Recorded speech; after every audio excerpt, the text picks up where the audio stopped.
Cut the commute and up the convenience for your next dermatologist visit. Non-segmental vitiligo patients 12 and older can virtually discuss repigmentation with Opzelura ruxolitinib cream as soon as today. Get started on your pursuit for repigmentation with topical Opzelura. Visit Opzelura.com to connect with a derm to see if Opzelura is right for you. Provider availability may vary. For patients taking therapeutic biologics, other JAK inhibitors, or strong immunosuppressants such as cyclosporin, Opzelura is not recommended. Opzelura can lower your ability to fight infections. Tell your doctor if you have or had an infection, TB, hepatitis B or C, blood clots in your legs or lungs, heart attack, stroke, cancer, high cholesterol, are a smoker, or pregnant. Opzelura may cause serious lung infections, certain cancers, immune system problems, blood clots, and low blood cell counts. Major cardiovascular events or death occurred in those 50 plus taking oral JAK inhibitors. The most common side effects were acne and itching where applied. Call 866-564-8484 to learn more about prescription Opzelura for non-segmental vitiligo. Hey guys, just a quick statement before we get started. The information you are going to hear on today's episode is for informational purposes only and is not intended to be personal financial advice.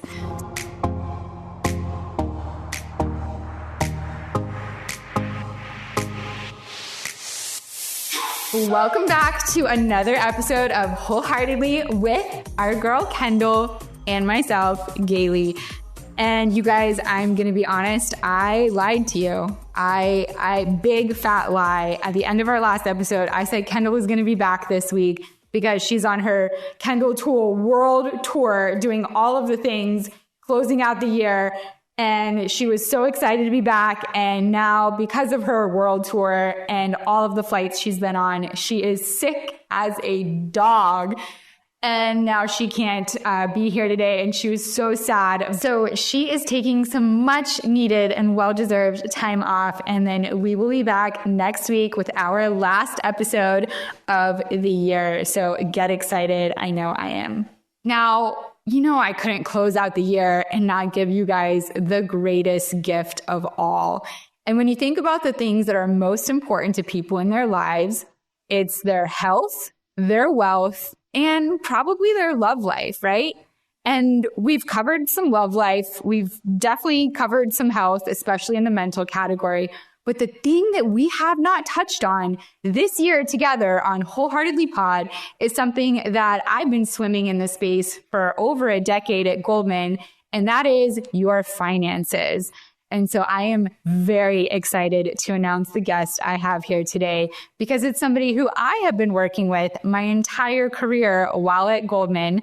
And I'm going to give you a little background on her because the questions that you guys submitted to the pod, the questions I have for her today, you are just going to soak up the knowledge that she is so gracefully giving us here today. And I think you will start 2025 feeling refreshed and ready to conquer the year from a financial standpoint as well. So in my 10 plus years at Goldman, I covered about 1,000 financial advisors. Those were my clients, and I met with all of them.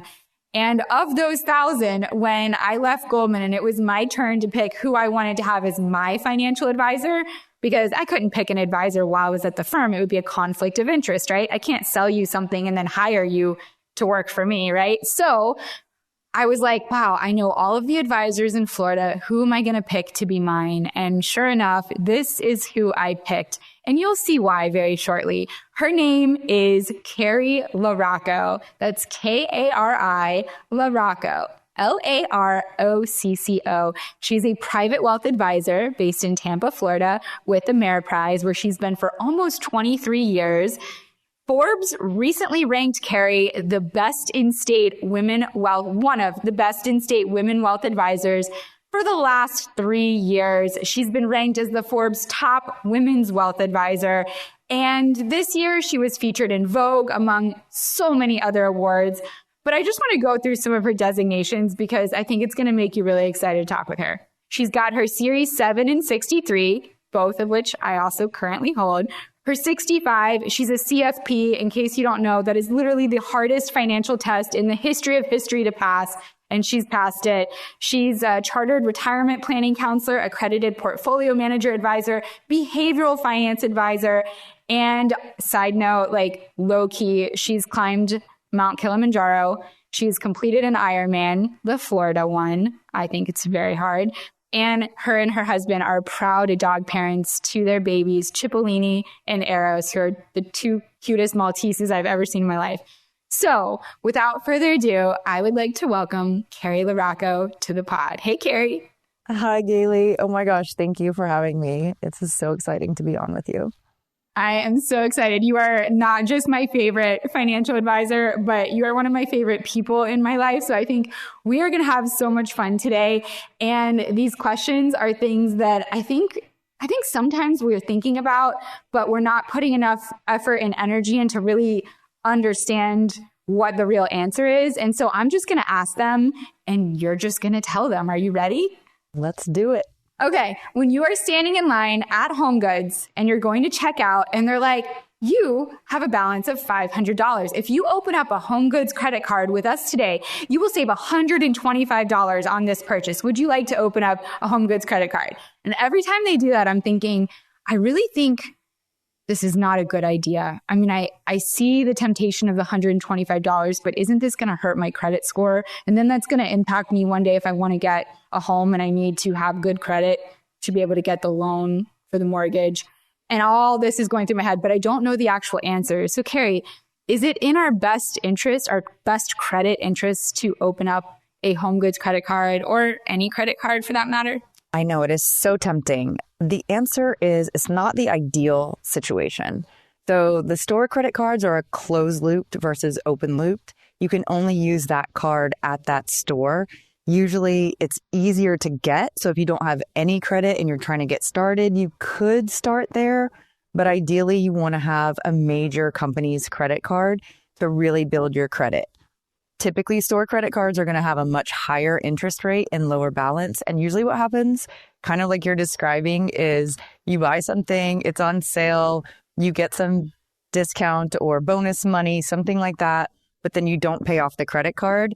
So then you end up paying all of that interest and it nets out that you pay more than get some sort of benefit.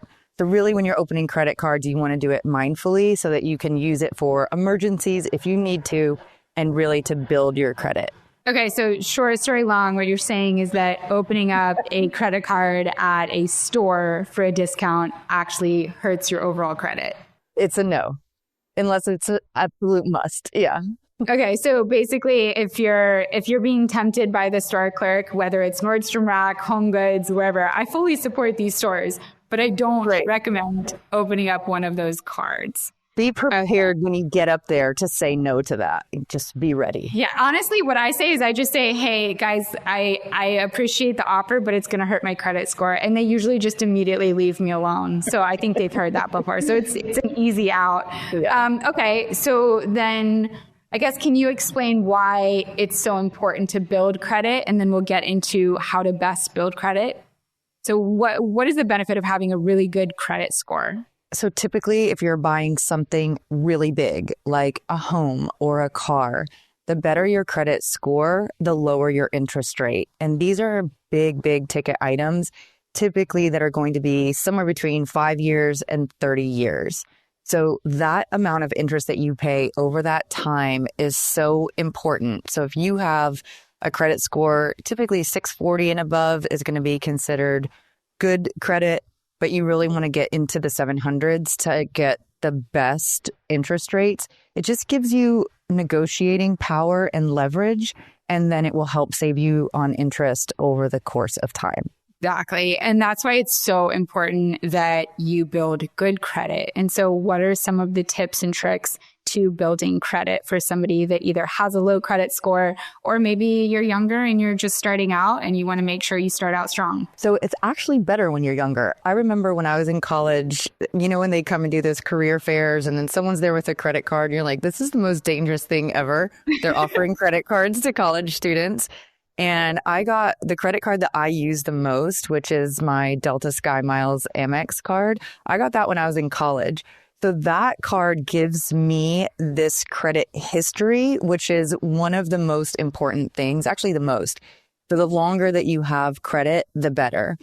Payment history, making on-time payments, and then length of history. So it's 15% for length, 35% for paying it on time.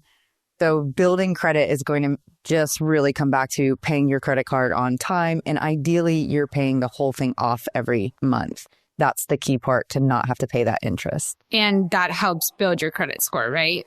Yes, big time. Okay, so do everything you can to pay off that card. And if you're having a hard time paying off that card, then spend less on that card until it is paid off. Right. Yes. Spend less, period. Or if you can't have the discipline to, if you're like, oh, I have money in my checking account, so I can put all this on my credit card. And then you're like, oh, I need that money to pay this off. And now I don't have any, if you're doing that game, then you have to come back to the discipline part first, because the credit really is to leverage their money, not your money, for that 30 days. And this is where it gets really tricky, because some of us out here might be spending on these cards all month long, and then we feel so good, pat on the back, you paid off the card, it's the end of the month, and you have been doing that for, let's say, 15 years, and you are just a rock star at paying off this card. And then some horrific accident happens, and maybe you lose your spouse, or you go through a divorce. And then when you're going through all the paperwork and you've had this credit card with your name on it for these 20 years, and then you realize that the credit card, when you signed up for it 20 years ago, was actually linked to your husband's social security number and your husband's information, and you were just you were an account holder, but you were not the primary person on the account. So that means for the last 20 years, now that, heaven forbid, your spouse is deceased, you think you've been building credit for yourself under your name because your name is the one on the card for 20 years. And it turns out you actually have the worst credit score ever, because for those 20 years of you making all of those payments, none of them built credit for you. And now you and your children need to move and get a new house, right? And change your environment because it's too difficult to stay there because of the memories or whatever. And then you go to move and you can't, because you can't get a loan for a mortgage to buy a new house. So can you kind of talk through how people can check up to make sure that if they are sharing a credit card with somebody, that theirs is the one linked? Yes. And there's so many horror stories out there where that does happen. However, there's two different things. So if you're the card owner, you can also be a joint card owner, right? So you might be an account holder. If you're only an authorized user on the card, then you're actually not responsible for building the credit on the card. So you can just spend money, but the other person, the account holder, is the person responsible for the card. They can potentially affect your credit score in a positive or negative way. So not every company is the same. Some of them build credit for the authorized user. Some of them do not. So it's just really making sure that you know what you are on the card. Are you authorized user? And is this helping building your credit? And that's something that you can find out from the credit card company that you have. So it's really important. I'm glad that you asked that. It's really important because so many times, honestly, it is the female who finds out after the fact that this card wasn't building credit for them. Or when the spouse dies, that card goes away no matter what if you're the authorized user. And then you have to start over, get a new card, link it to all your accounts, all of that stuff. So it is a little bit of a painful process. So just knowing in advance is what's key here. And then what about if you have a child in college? And I feel like so many parents have this propensity to just say, here, like, I got a separate card for you to use while you go off to college freshman year, only use it for like dining in the food hall and, the bus to get to class or whatever. But they are giving them that credit card. Is that not the perfect opportunity to start them fresh with a new card linked to their social so that they can start building credit early on? Yes, or is the perfect opportunity for the child to ruin the parent's credit as well. But it goes both ways. So having conversations about money with your child, especially before they go off to college, is really important. And then defining the things that the kid is allowed to spend money on. So an emergency, what is an emergency? If you get a flat tire or if you have to get bailed out of jail, I don't know, whatever your emergency is, right? And then the essentials that you need for college. So food and anything else that goes along with essentials as defined by your agreement. Because what happens here is the child is not responsible for paying it, and they're not responsible for building the credit, but their credit can still get built by being an authorized user on the card. But they, their limit, they can spend it like the parents, the limit is the same as the parents, but what they can't see is they won't get a statement. They won't be able to see the transaction. So only the parent can see that. So they'd really have to be open to sharing that and then agreeing on this is what you can spend or this is what you're accountable for of the spending, and then enforce it.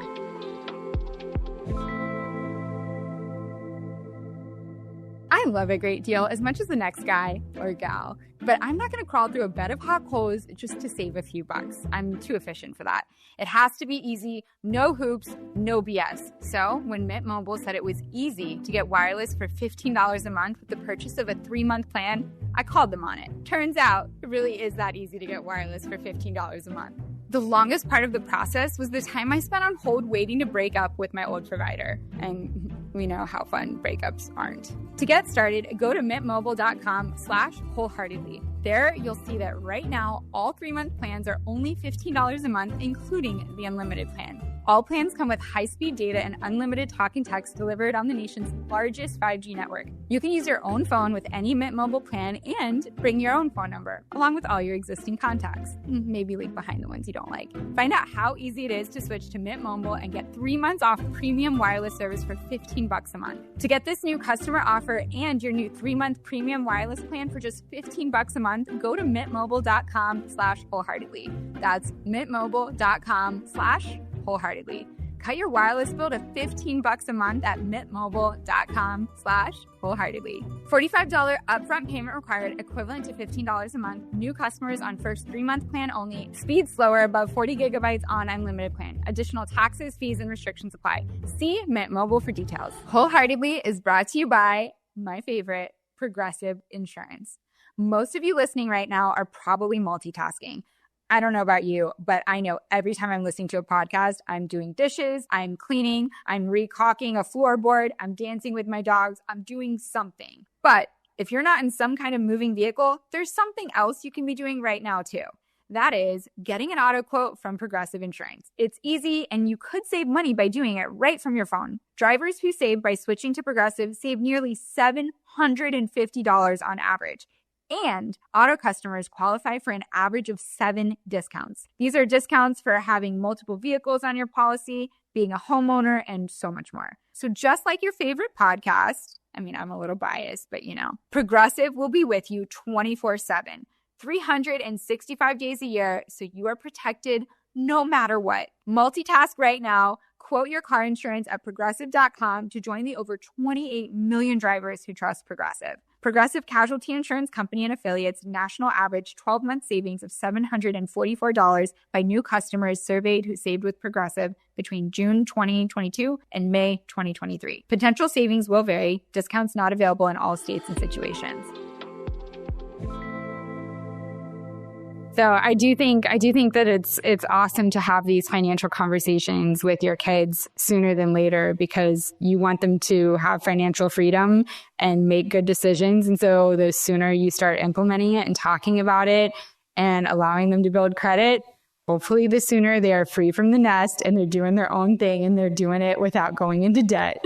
Okay, so something that this happened to me a couple months ago when my credit card was stolen. I probably, bought something on a website and that website sold that information somewhere. And I'm making so many hundreds of purchases, sometimes in a day with all my ordering for projects, that it happens a lot to me. And so I'm terrified of theft and scamming. And what I realized is that, you and I get up every single day and we go to work, we do our job, we do our duties, and then we come home and we go to bed, we wake up and we do it again. Every day that we're waking up to go to work, there are scammers out there who wake up to also go to work. And what they're doing is working on figuring out how to scam you while you're at work. And it's this vicious cycle. And I know when I was at Goldman, we did so many seminars on identity theft because it is such a problem And it's only getting worse, right? With the more technology we're using, the more opportunities people have to scam you. And they have gotten so smart. It is terrifying. There are people that will call you from the number on your phone that is saved as your Wells Fargo number or your Bank of America or your Chase MasterCard or whatever. And it will come through saying it is the number you have saved in your phone with the exact name you saved it under, and have a full conversation with you about your account. And then they'll say, we're going to send you something to reset your password. Just read the 4 numbers to us or whatever. And all of a sudden your account is hacked. And you never saw it coming because it was so well disguised. So can you give us some of the cases you've seen and how you recommend we protect against identity theft and scammers? Yes, I know. They've gotten so good. They're so clever. And it's so sad that it's a full-time job. But one of the things to do just off the bat is every month look at your credit card statement and see if there's any charges that you know you didn't make, double charges, or if you were supposed to get a refund that you got a refund. Number 2, the bank is never going to ask you for your PIN, your password, or send a one-time login code. So if that ever happens, it's a no. Do not give that ever, even if it feels like it was the right thing to do because they were so friendly on the phone. Mm-hmm. I had a client and she got an email and it said, You have it looked like from McCaffrey, and says, oh, you have a virus on your computer. Click here. So she clicked it and it was like, allow us to have access to your computer so we can fix the virus. And I know this feeling. She said, as soon as I did that, they were in there and they were looking. My stomach dropped. Like I knew immediately that they could access now all of my account information. So she had to change all of her banks, like one of those nightmare situations where you're just like, as quickly as possible, canceling cards, changing banks, etc. And then I had a different scenario because there's 2 things that happen, right? So when this is their job, they have all the time in the world on their hands. So they're slowly collecting information. So if we email each other, they have already gotten your information and they're like, okay, Kari and Galey know each other and this is a financial email. Okay, if you send anything on regular email, they might take that piece of information. So if it's an account number, they're going to keep that. Birthday, they're going to keep that. They're going to start piecing it together and they don't care how long it takes. So we always recommend if you're sending anything over an email that is remotely personal, make sure it's securely sent or uploaded into a secure place. How do you make sure it's securely sent? Like, can you spell that out so that people know?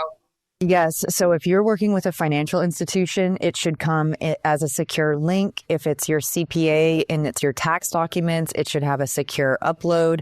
For us, we have a secure box file. So you have to log into your account and send me an email at Ameriprise in order for it to come securely, or we have to, I can type secure into the subject line and it goes secure from me, but I always send it securely. There's a button that says send secure. Most financial institutions, if not all of them, they should have a secure way of emailing information. Otherwise, you don't want to text that information. You don't want to text your social. You don't want to email it regularly. So otherwise you have to call, or go into the place because you want to make sure that you're calling and you're speaking to the person who's just typing it in. They're not writing it down, because you hear those other horror stories where like a server takes your credit card, they copy the number, you know what I mean? And then they bring it back and they are collecting cards. There's so many ways to do it.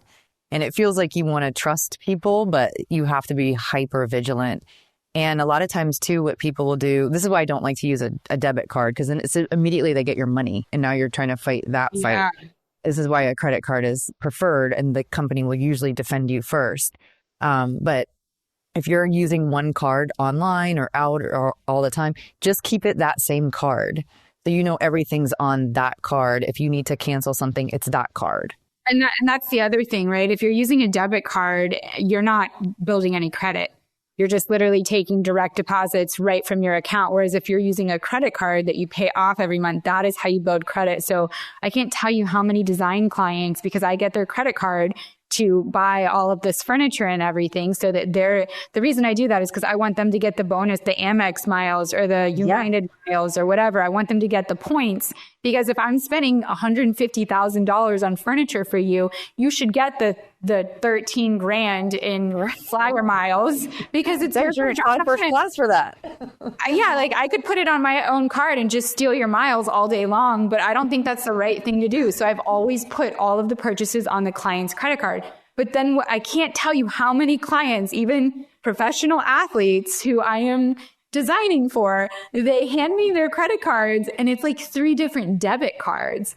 And I'm like, sir, how do you not have a credit card? Like, you're spending hundreds of thousands of dollars and you're not building any credit, and you're also not getting your points. It's crazy to me. So I literally force them to go out and get an actual credit card so that we can start building credit and get them the points, because otherwise it's such a waste of me spending so much money.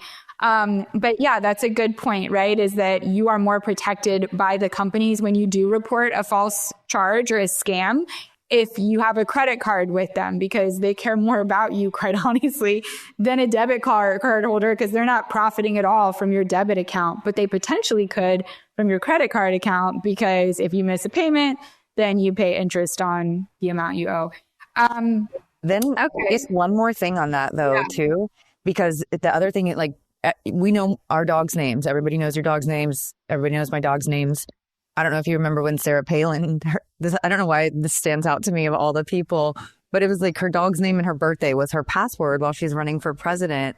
So like, it goes back to so many things. Like, don't post a picture of your child on Facebook with holding the sign that says, here's where I'm going to school. Here's the name of the school, my teacher, my grade, my name. I'm standing in front of my house. Like, all of that stuff is just information that these people are collecting.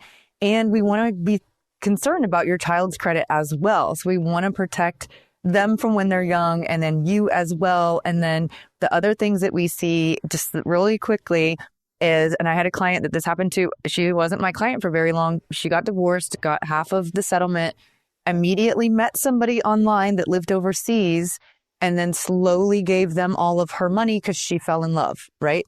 And that is a scam that happens all the time.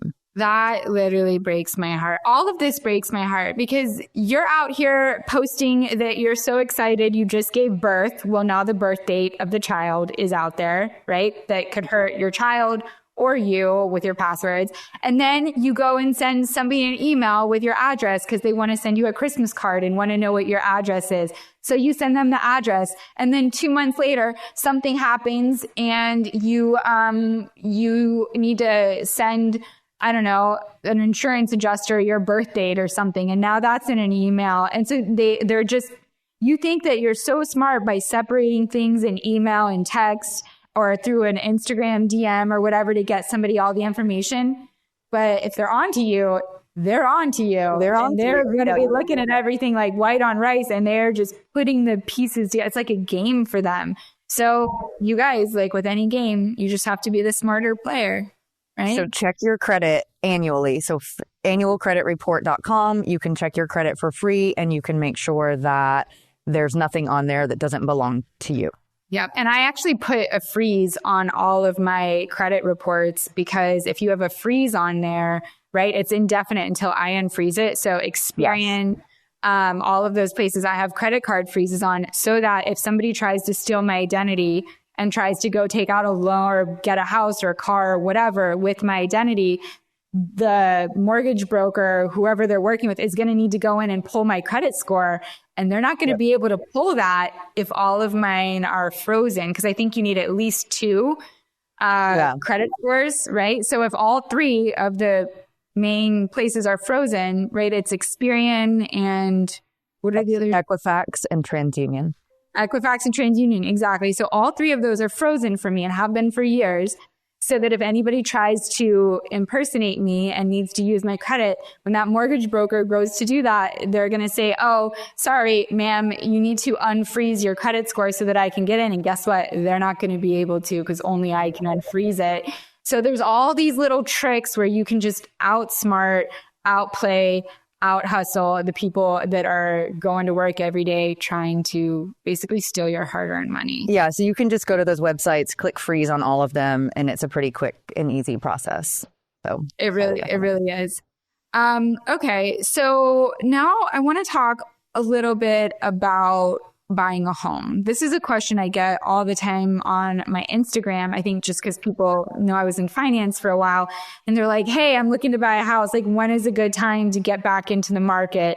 And a lot of that has to do with interest rates, right? Because they're fluctuating up and down, and that changes the supply and demand of houses. And based on whether, if there's a ton of supply, then the prices come down because people need to incentivize you to buy. And if there's not a lot of supply and there's very few houses on the market, you better believe those prices are going to be way high and way overpriced because they know they can get a lot more because they're not competing with a bunch of other people. So if somebody needs to move badly to your area, they're going to have to pay a premium to get your house that's for sale. So Kari, where would you say we are in the market right now? Is now a good time to buy a house? And when should people consider buying a house? Of course, the answer is it depends. But okay, so the reality is rates are at about 6.5%. That's the average rate for a 30-year mortgage right now, which seems better than recent interest rates, which have come down a little bit, but not as great. About 80% of people have an interest rate at 4% or under, which is why we haven't seen a lot of supply or inventory for the last few years. Nobody wanted to move because their rate was so low. And again, this is when your good credit comes in because it's really important for your 30-year mortgage to pay the least amount of interest possible. So right now, the average home price is $420,000. It depends on where you live, what that looks like. In our state, we happen to be in a state where more people moved here in the last 4 years than any other state. Florida. Real estate. Florida is so expensive right now. I love it.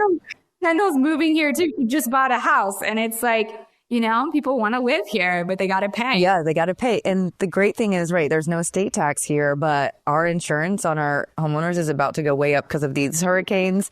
And then we're looking at property taxes potentially increasing. But so when you're looking at buying a home, one of the key things, in my opinion, is putting down that 20% to avoid PMI, primary mortgage insurance. That's just an extra expense that we want to avoid at all costs if possible, because it will add up quickly. So if you can put down 20%, that's one of the first things to know, okay, this feels good. I can release this money and be okay. And you still want to have enough cash on hand in the event of an emergency, because as we know as homeowners, there's always some emergency with your home that pops up. You name it, it happens all the time. So 3 months for me is the absolute minimum. And I don't even like that number. Really 6 months of your expenses, and calculate what your new expenses are about to be, including the mortgage, interest, taxes, and insurance. And then associate the rest of what happens at your home, utilities, lawn care, things like that. And it shouldn't be more than 35% of your total income. So that's what on the high side should go toward housing costs, if that helps. So that's a really good kind of self-check calculator that people can think of, right? If you're going to buy a new home and you're thinking, man, can I afford this? Is this outside the scope of what I'm capable of paying for and still being considered financially responsible? Well, if you can pay, well, to her point, right, PMI, primary mortgage insurance, think of PMI as like PMS. It's not good. You don't want to pay for it, right? Nobody wants to pay for PMS. Nobody wants to pay for PMI. So basically, you want to make sure you've got at least 20% down so that you're not paying that additional charge. And then on top of that, you should have 3 to 6 months of cash just to cover your own lifestyle expenses. So all the things she listed. And then be able to, I guess, in that 6 months, also cover what your mortgage would look like, right? Yes. And the other part of your question is this the right time in the market? So regardless if it's the right time in the market, it needs to be the right time for you, period. And then we're moving into the time of year of the market where the spring is usually where more the spring in housing market is like spring in general, right? Things are blooming, things are coming available on the market, people are spreading their wings. So we see a lot more inventory typically, as soon as it turns into the new year for the next few months. And the Fed is expected to lower rates again. So that will help a little bit as well when we're looking at affordability of housing. But it's either never a good time or it's always a good time is kind of what we're looking at. But if we're looking at historically, what do prices look like in the real estate market? We're close to an all-time high. We're not in one of those huge peaks where there's a bubble in real estate. And then also keep in mind, real estate on average as an asset class performs at about 4 to 5% per year. So this is not like, oh, I'm going to invest all my money in my house so that I can sell it one day and make all this money. Like, you're going to invest a lot of money in your house that you're never going to recoup. So that's a really important part to know. Just you're going to live there. That's the main thing. You have to live there. If it's for an investment, then buy an investment property. If it's for where you're going to live, just be really mindful. That's what you're buying it for. Exactly. And speaking of spending money, a question that I had for you as a financial advisor, where do you see people making the biggest money mistakes? What are some of the no-nos that you just see people making over and over again? So one of them is that keeping up with the Joneses. So what you don't want is to have this big, huge house, this amazing looking car, all these vacations, designer everything, and not have any money. So that's one thing. I call that Instagram rich and life poor. You're actually poor in real life, but you look rich on Instagram. It's not the way to be. The other thing is waiting to save. So when people come to me later in life, so if they're in their 50s, for example, and they haven't been saving this whole time and building up assets, you create a big predicament for yourself, and it's very difficult. The time value of money is the most important thing about money. I think as well, getting into a credit card debt spiral and not getting yourself out of it, because that is a commitment that you have to get out of. And sometimes that's an issue that you're dealing with, whatever, it's the same as every other thing, addiction kind of thing. So sometimes it's that, and sometimes it's the keeping up with the Joneses, and it's related to that thing. When I was young, actually growing up, our neighbors were named the Joneses. So this is a literal thing. How ironic. I know, right? No, that's also interesting, right? I feel like so many people just spend. And I think that the ease with which apps have made it so easy to spend is part of why it's so dangerous. Things like TikTok Shop. I mean, I've gotten TikTok shopped I don't know how many times, and I don't even go on the app that much. I'm more of an Instagram girly, but I'm on there and I'm seeing this and I'm like, man, that eyeliner really is popping. Like, I don't know if I could just walk into Sephora and find something similar. And all I have to do is just hit that button and boom, it's in my cart, and my card is already saved on my Apple Pay on my phone. And all of a sudden it shows up a day later. And I'm like, I didn't have to drive to the store. That was so easy. And all these influencers make it look so great. Now, keep in mind, Amazon, I think, is the origin of this situation, because I think more people have gotten Amazoned than TikTok shopped. And it is so easy. Last week, I needed to get, what was I getting? I think I was just getting like a refill of my soap in my kitchen. And I bought it, and within about an hour and a half, it was at my doorstep. It's perfect. And I didn't pay for shipping. I didn't have to pay for my gas to go to the grocery store and park and risk having a cart ding my car because of a guy I'm never going to date who left his cart in the middle of the parking lot. All of these things, I just avoided it, and I could continue working, being profitable and productive as a human thanks to Amazon. But thanks to the ease of that, I am buying a lot of things that I don't necessarily need. So how do you recommend we save a little bit more and spend a little bit less, knowing how easy it is to buy? I think if you're open to doing a little challenge, 30 days, last year I did this to myself. So we do dry January, and it's here actually. Well, yep. And so this year I was like, let's do dry Amazon. And when you commit to something like that, and I applied it to everything. So I'm like, I'm not buying anything that I do not absolutely need. And the difference is astonishing as far as your behavior and then your credit card bill. When you align your spending behavior with your values, so last year I also put, I'm not buying things that don't align with my values that have to do with, I don't want to buy things that get made somewhere else that are fast fashion, that aren't quality items. There's so many clothes in landfills right now, for example. So I'm like, I'm going to buy things from designers where it's an investment that are aligned. So this one designer I found, for example, every time you buy something, $10 goes to Ocean Conservatory. So if you can really try to go, how do I align my spending and how do I give back to this planet? Because also the thing that happens is you're like, I'm on Amazon and I get box after box after box and then an envelope and you're like, how many boxes? Feels really wasteful. So it's really more of like, can we set ourselves up for success of being, if you really want it, put it in your cart. And then if you're like, okay, I'm still thinking about that thing. If you still really want it, then go bring yourself to the store to go get it and only get that thing. Or you can just keep it in your cart. And after 30 days, if you still really want all the things in your cart, then hit send and buy them. But otherwise, what I think you'll find is there's so much power in not doing it. It's like not eating dessert, when you're trying to lose weight.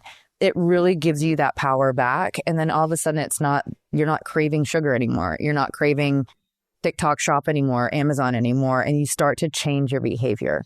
And that's the more key thing, in my opinion.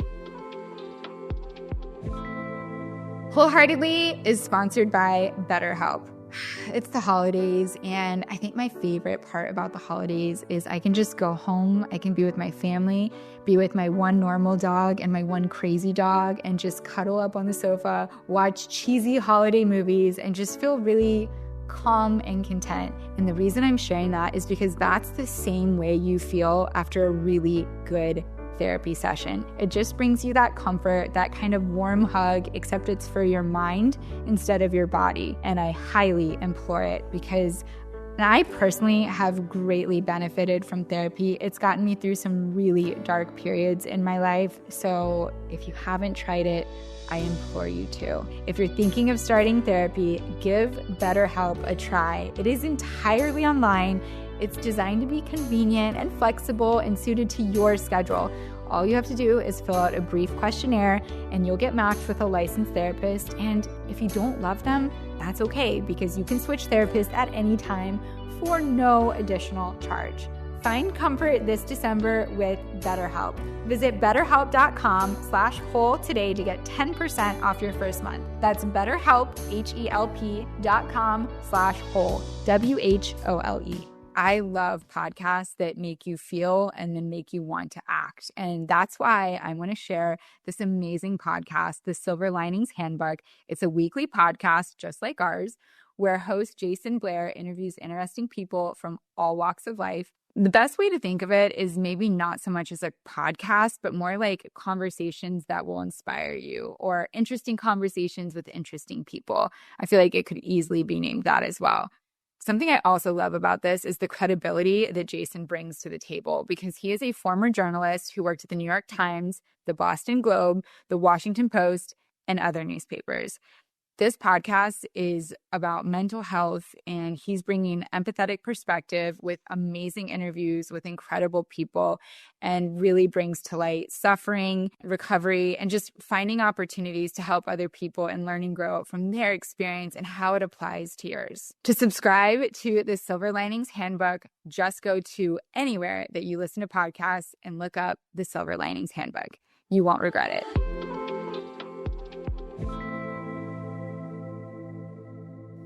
I love the tip about if you really, really want it, then you would get in your car and drive to the store and get it. So for example, like I've got a puppy and there are accidents happening. So when I'm out of paper towels, I really, really need paper towels. And if I'm doing, a dry month and I'm not going on Amazon to order paper towels, like that is something I would get in my car and drive to the store to get because I need it that badly. But like 90% of the things I got, I wouldn't get in the car and go drive because I don't actually need it. So I think that would really help me conserve my spending habits. I think though, because you're a savant efficiency person, so efficiency savant, so it's inefficient to get something you need by getting in the car, right? You're like, I'm too busy. I actually need paper towels. I want this new soap dish. Okay, I do not need that. So I'm not getting that, but I do need paper towels.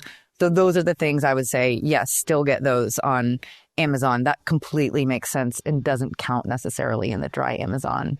Okay, so before we get into our WIG questions, which are the financial questions that our Wholeheartedly Instagram friends have sent in, which there were a lot.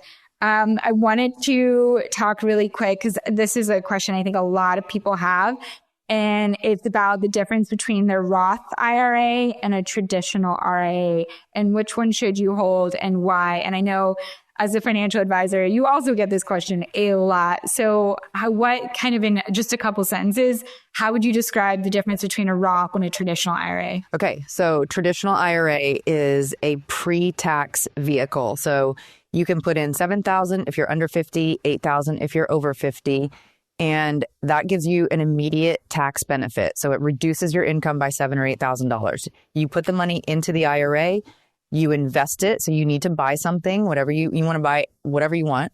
And then that money grows tax deferred. So you're not paying taxes. So if you get a dividend or if you sell something, you're not paying taxes. And then when you take it out after age 59 and a half, so you don't get a 10% penalty, then it's fully taxable as ordinary income because you've never paid taxes on that money. The Roth IRA works the opposite. So you can put in 7 or 8,000, and you can put in 7 or 8 total between the two. You can't put in 7 to both. So you put in your 7 or 8,000 to the Roth IRA. You do not get any tax benefit at all whatsoever when you put the money in. You also need to buy something. That is the key part. So you need to buy a stock or whatever you want to buy. And then that money also grows tax deferred. So you can sell something, buy something else, etc. You don't pay taxes on it. When you take that money out, it is 100% tax free after 59 and a half. And there's a caveat, but I don't want to make it complicated. So we'll leave it there.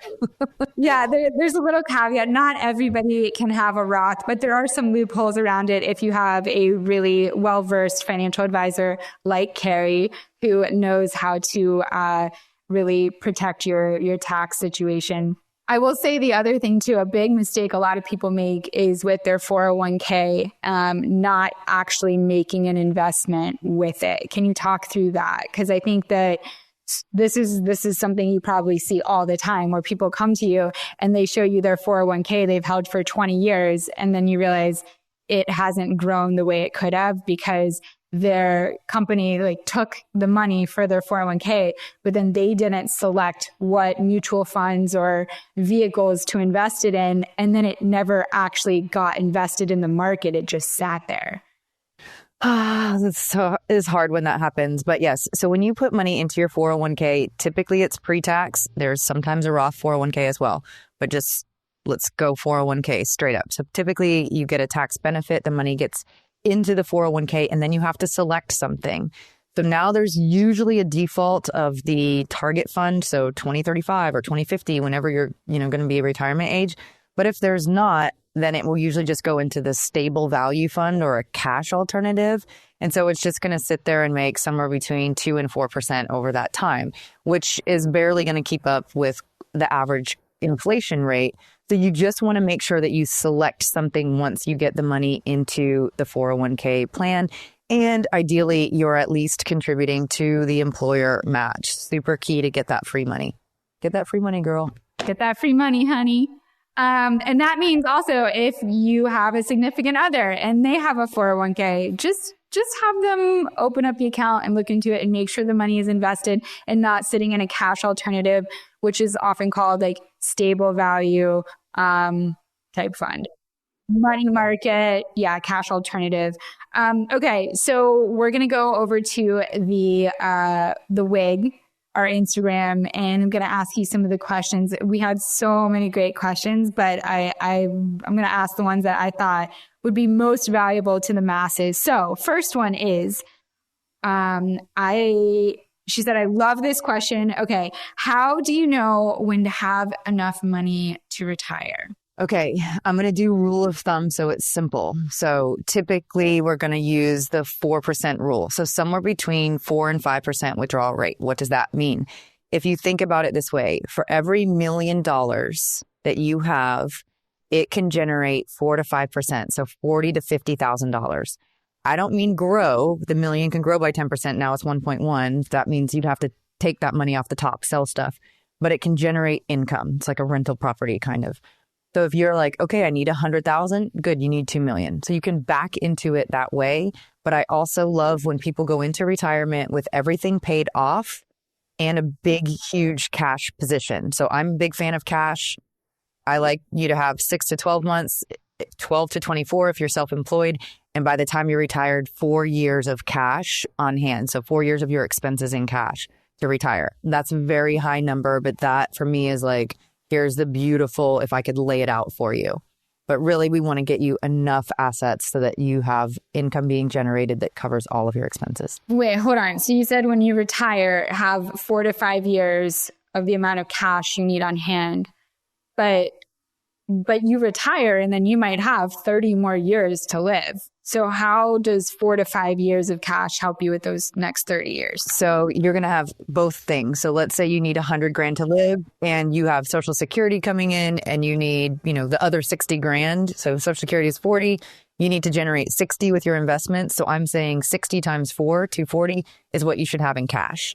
And then you're still going to have your, $1.5 million to generate the 60,000. Okay. I love this one. I mean, I don't just have you as my financial advisor, but I also have referred my family members to you. So you are also the financial advisor to some of the most important people in my life. So to say that I have all my eggs in your basket is an understatement because I am all in on Kari Larocco, and you have just done amazing for me. So in all things, like not just in the market, but also explaining things that aren't on the side of the business that I'm used to. And you've broken it down and made it so digestible. So this question is, what is the best way to find a reputable financial advisor? Like what to look for and what age do I go to a financial advisor? So I love that question too. And thank you because I love working with your family. And it's not necessarily at a certain age. I mean, we have a client and he's 21 and his father passed away 2 years ago. And one of my clients was his professor in college and he became a client. We've helped consolidate his assets. And actually, he's like, this experience has been so great. I want to become a financial advisor. So something like that. I love that. But I think having your CFP is really important, especially if you want to do financial planning versus just investment management. So having a full financial plan where the person is looking at the whole picture. If you want that kind of relationship, that is a relationship, like any relationship. So that looks a little bit different. But usually you're going to find the person through a referral. I would ask around. We have a lot of female clients because a lot of females want a female advisor. And the male clients we have, it's because they typically are like, we want someone that listens, to what we're saying. So just understanding, I would interview a couple of people and just understand, do you want someone that's doing the asset management for you and the financial plan, or someone that's just giving you the plan and then you do it yourself? Because everybody, is really different with regard to money. So it's important to just understand how each person works, and everybody works a little bit differently. Yeah. And something to think about too is like typically you can do an initial consultation for free. Like Kari, I know on your website with Ameriprise, like you can just type in your information and your email and you can set up a free consult, like a Zoom, or I think you guys do Teams. You can do a meeting. They do Teams at Ameriprise. You can do a meeting with them for free and just kind of talk through your situation and see if it makes sense for you to become their client. So there's no expense to at least reaching out. And as somebody who's been giving seminars my entire life on financial freedom and empowering women to become financially free, this is something that it's never, ever too late to start and to look into and to consider. And they're not, hitting you over the head with a fee. Like you're not paying tooth and nail to have them manage your money. They're doing well by you. And as your account grows, they're getting rewarded for the growth with a small percentage. So it's not like you're going to be out a ton of money just for setting up a meeting, which I think is a big stigma that has. They think if I go to a financial advisor, I have to pay for my time, but it doesn't necessarily work that way. Okay. I like this one. Would you take money out of your IRA to pay off a home equity loan? I don't love that idea, but it also depends on how old you are. So if you're not going to pay the penalty on the IRA, maybe, but typically you're going to be able to grow that money at a higher rate of return than what your home equity loan is costing you, and rates are coming down. So that loan will automatically come down when rates come down. Yeah. So think about it this way, right? The money that you have that you would be stealing to pay it off is invested in something right now in your IRA, and the rate of that growth is probably going to outpace the rate of cost of it sitting in your home equity loan. So you're better off just waiting and letting it grow more and then paying it off. Okay, next one. Best way to combine financials with my fiance, or should we keep them separate? Until you're married, I would keep them separate, but I would do a full audit of everybody's stuff. So have that confession conversation. And I strongly recommend that you understand before you go into the marriage how the other person thinks about money and manages money, because you don't want to give that responsibility to one person, because financial abuse happens all of the time. And usually it's like, I'm not interested, I don't like to do this, so I just let the other person do it. And so many negative things come from that. So I would say keep control of your own money and be very aware. I like when people do monthly money dates to just check in and find out how much, credit card debt you have if you're bringing that in. How much cash do you have on hand? Do you have a 401k? Do you have multiple 401ks? All of those things. I wouldn't change the beneficiary, and I wouldn't combine finances until you are actually married. Look, there are some things in life that are a total crapshoot, and we all know it. Like when you go to order from a new restaurant on an app on your phone and you have no idea if you're even going to like the food or what the quality is. Total crapshoot. But finding the right doctor is something that should not be a total crapshoot. And that's why I highly recommend finding your doctor with ZocDoc.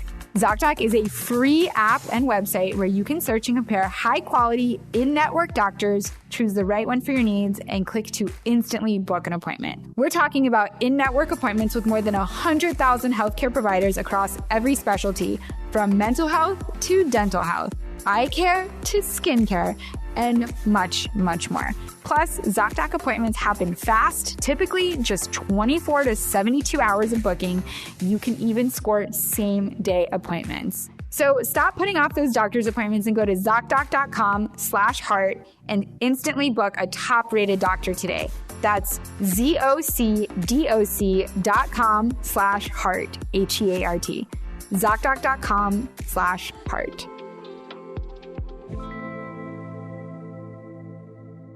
I think a great way to do an audit without you really having to say, I'm doing an audit, if that's uncomfortable, is say, hey, we're going to get married. Let's go get a financial advisor. Then what happens is you go and sit with that financial advisor, and that advisor is going to ask you both individually for all of your credit card debt that you're sitting on, or college loans, or car payments, and how much money are you making every year? How much do you expect to make next year? What are you saving? What are you spending? What are you investing? What do your investments look like? What are your average rates of return? What size house and value are you looking at buying if you guys are going to be buying a house? What do your credit scores look like? These are the things that a financial advisor will get from both of you to get a very holistic picture of everything that you have going on. And then what that means is, guess what? You didn't have to be the annoying bad cop asking for all of this information to get a holistic view. And if you're going to get married, I think it is important to see both of your information, and as much as you want to see theirs, they also should get to see yours, right? You can't expect without also giving in return. So that financial advisor is really, I think, the key to getting in and doing all of that so that it doesn't really hurt you having that conversation, because that's not always fun. The other thing that I will normally ask, because we'll ask about goals and all of those things, and I will bring up, I'm like, are we planning for children? And also I'll ask about longevity. Do you have grandparents that lived into their 90s?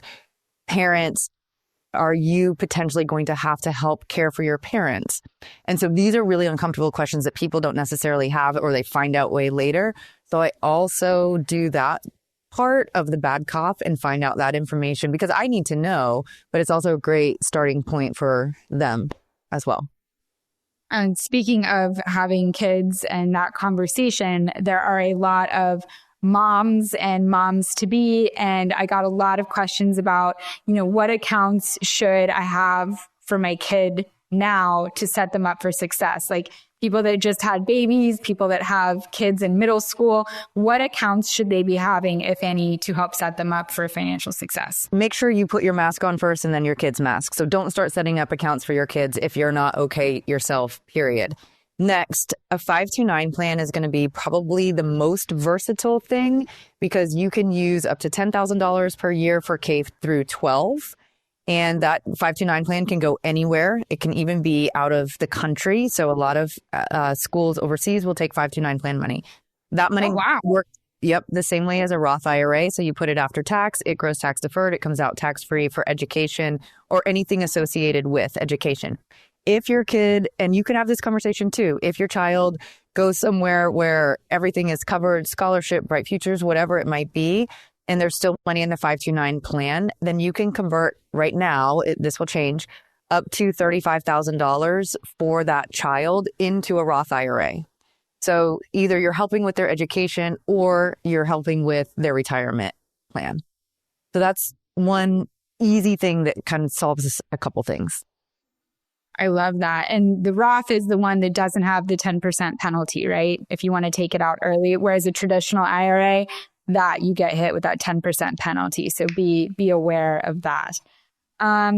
Okay, next one. When is a good time to be aggressive in the stock market? I love this one. It depends. So if you're aggressive, then you can be aggressive. I mean, for the most part, but with a strategy and with intent of how the portfolio is set up. So if you're like, hey, I'm aggressive, I'm in all, micro cap stocks, then I don't know if it's ever a good time to be aggressive like that. But if you're taking a long-term approach, you can be really young because you have all this time. And historically, that's going to be your best bet. You can also be in your 50s or 60s and maybe still be aggressive depending on what your portfolio looks like from a big holistic vantage point.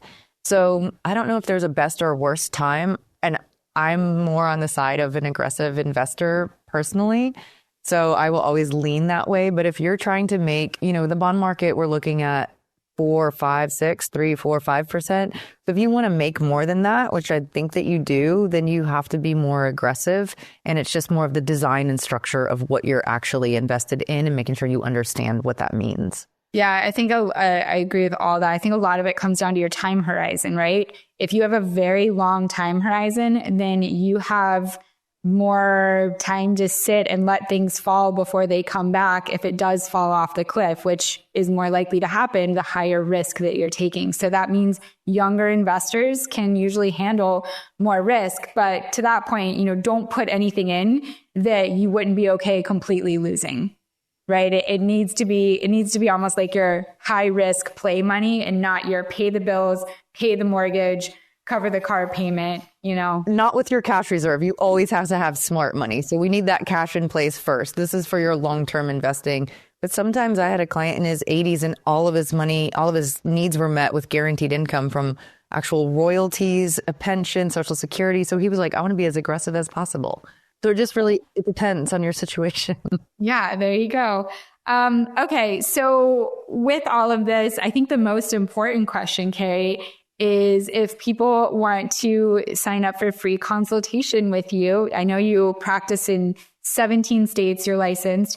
Where can they find you and how can they reach you?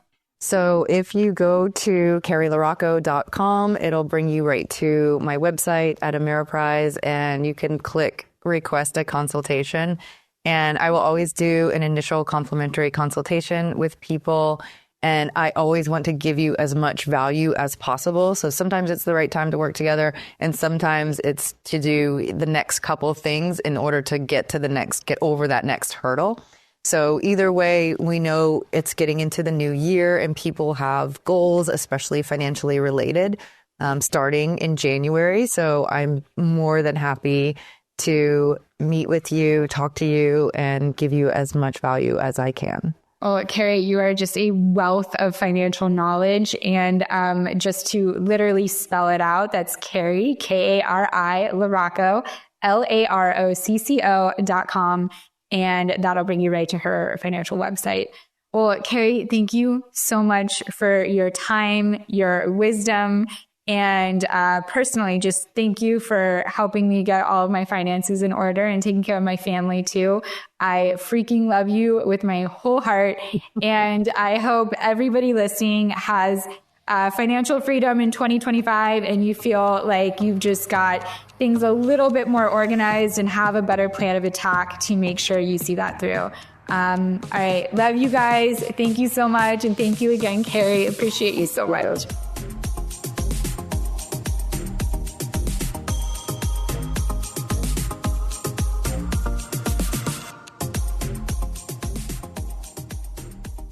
Hi, I'm Stassi Schroeder.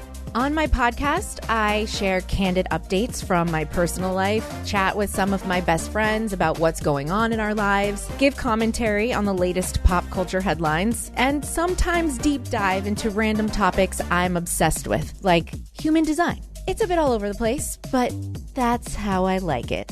And you will too. Listen to my podcast, Stassi, wherever you get your podcasts. Cut the commute and up the convenience for your next dermatologist visit. Non-segmental vitiligo patients 12 and older can virtually discuss repigmentation with Opzelura ruxolitinib cream as soon as today. Get started on your pursuit for repigmentation with topical Opzelura. Visit Opzelura.com to connect with a derm to see if Opzelura is right for you. Provider availability may vary. For patients taking therapeutic biologics, other JAK inhibitors, or strong immunosuppressants such as cyclosporin, Opzelura is not recommended. Opzelura can lower your ability to fight infections. Tell your doctor if you have or had an infection, TB, hepatitis B or C, blood clots in your legs or lungs, heart attack, stroke, cancer, high cholesterol, are a smoker, or pregnant. Opzelura may cause serious lung infections, certain cancers, immune system problems, blood clots, and low blood cell counts. Major cardiovascular events or death occurred in those 50 plus taking oral JAK inhibitors. The most common side effects were acne and itching where applied. Call 866-564-8484 to learn more about prescription Opzelura for non-segmental vitiligo.